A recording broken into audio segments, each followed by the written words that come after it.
The phrase, "we do not learn from our experiences, we learn by reflecting on them," has been attributed to several individuals.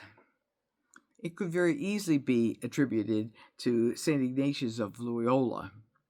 He repeatedly emphasizes the benefits of daily reflection. The Examen offers everyone an opportunity of experiencing deeper personal awareness, which then opens up the possibility of profound growth and understanding. Deep reflection on past events to arrive at a new beginning of those experiences is what I hear in today's Gospel from John. The text, I believe, is to have been written sometime between 90 AD and 110 AD.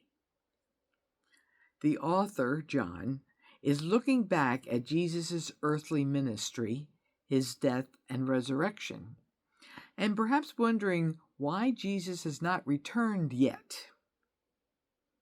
Rather than lose hope, he sets out to find a deeper meaning of Jesus' ministry, and then shares his reflection with the faithful.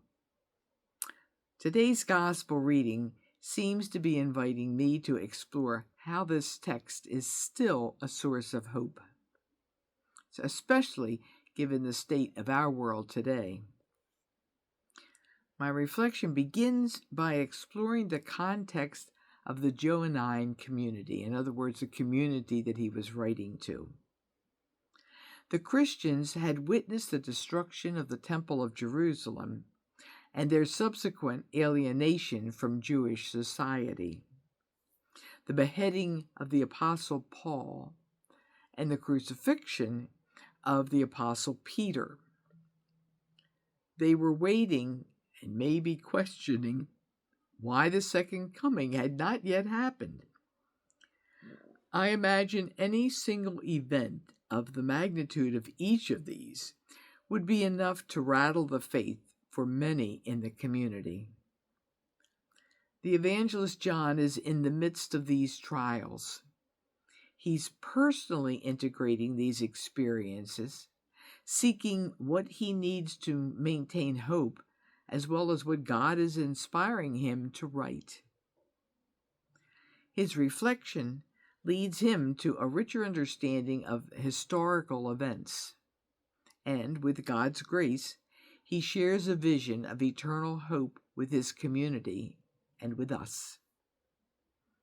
Today, there are many faith-shattering events. We can all probably name at least a few. Some that might be very personal, and others that we witness from the comfort of our homes. In today's reading, my hope comes from the evangelist's explanation that Jesus, the eternal Son of God, is in perfect unity with the Father. Together, they hold us. Nothing can pull us away from God, no matter what happens. There may be more faith-rattling events in my future or yours, but there is one constant, one eternal hope. God holds us.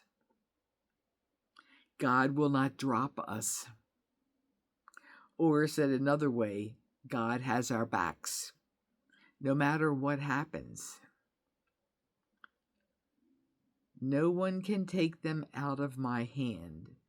My Father who has given them to me is greater than all, and no one can take them out of the Father's hand, because the Father and I are one.